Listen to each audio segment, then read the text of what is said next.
Чё, всем привет! Сегодня мы еще один видосик про боксбот сделаем, про снегоуборщик.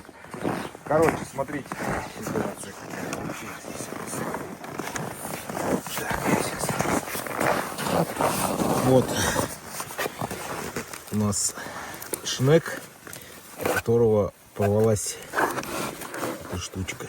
На самом деле, когда я выбирал этот приборчик, я хотел, чтобы вот у него был не пластмассовый шнек, а как раз металлорезиновый. Почему? Потому что, по идее, вот в идеале сейчас как можно сделать? Просто купить транспортерную ленту вот такую. Стоит, в принципе, недорого, порядка 1000 рублей за метр. Вот, и поменять. Но убирать снег надо сейчас, а транспортерная лента приедет в лучшем случае на следующей неделе. Поэтому сегодня мы попробуем его немножко отремонтировать. Аж слюнями подавился, да? Нам сегодня понадобится пассатижи, шило и проволока.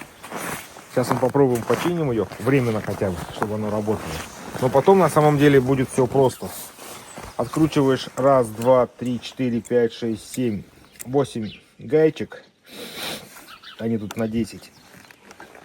Вырезаешь транспортерную ленту так, чтобы примерно была по контуру похожа. Как раз можно будет как по шаблону сделать. И после этого просто прикручиваешь ее на это место, и будет у тебя все как будто новое. Но на самом деле, скорее всего, камень поймали. Потому что, видишь, здесь и коцка какая железная, да? В смысле, даже не железяки, он.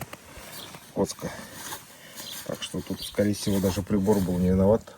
Он поймал большой камешек, который не смог переживать без повреждений для себя. Так.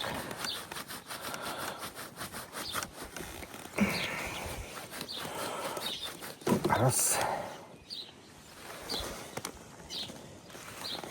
Сейчас я его немножко починю. Посмотрим, поможет, не поможет. Вообще, кстати, я испортил шило.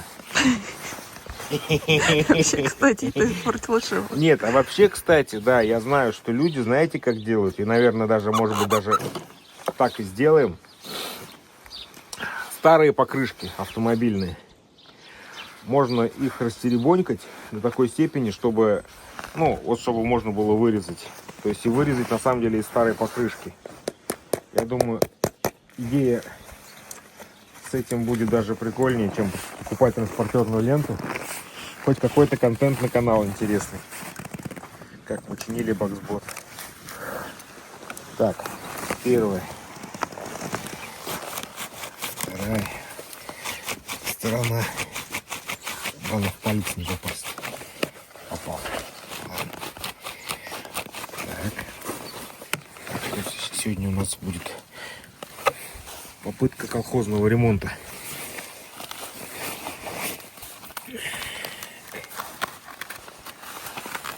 Проволочки нам надо будет туда-обратно. И еще запасом чуть-чуть вот так вот. Была мысль сделать из какой-нибудь шелковой нитки. Но потом я подумал, что, блин, он же шоркается об лед. И всякую... О, прошло. И вполне вероятно, что у нас опять об ледышку он просто порвет эти нитки и все. Железку, я думаю, так просто не порвет.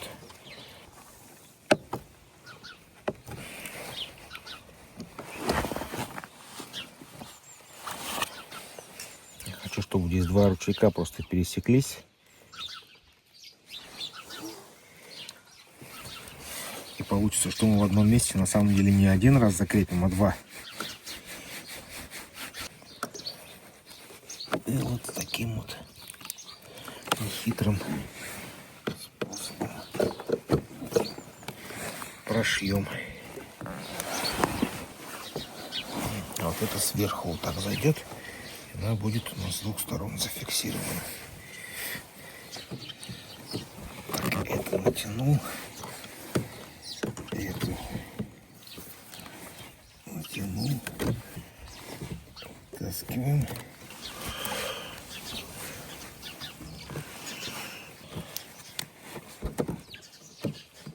Ну что, попробуем, как она работает теперь. Так-то ее крепко не должно дорвать. На самом деле у нас задача сейчас хотя бы временно, чтобы перепинаться, пока нету нормальной транспортерной ленты или пока ничего не сделали из старой покрышки. Хорошо. Смотрите, теперь следующий вопрос. Мне было очень любопытно, как она будет копать вот такие глубокие сугробы. Я, конечно, понимаю, что можно сейчас просто лопатой отпинать вот так вот, отфотать, грубо говоря, отрезать, повалить и перекинуть. А сможет ли она это сделать сама? Это мы сейчас и проверим.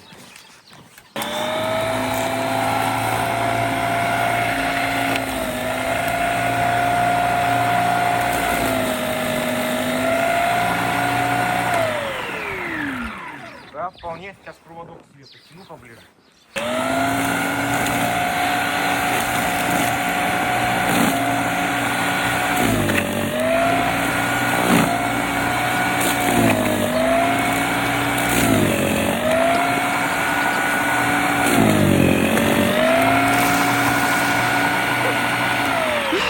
Помогите. Ну, Что нет, получается? смотри, на самом деле нормально обваливает. Я думаю, да. вполне себе ничего приемлемо. Сейчас я угол поменьше сделаю, а то он возле зеркала спыляет сразу. Мне кажется, становится только хуже, да?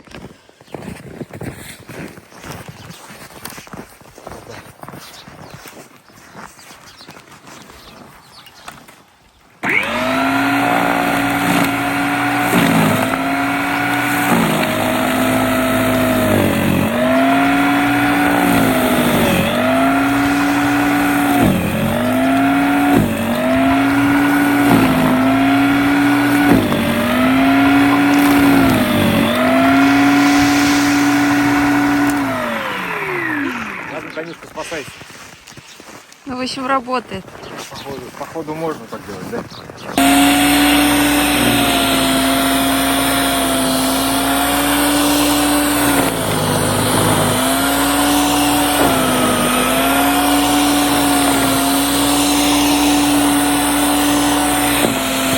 Ну, физику не победишь, он подкоп делает на самом деле. Надо все равно лучше обвалить, мне кажется, и убрать просто.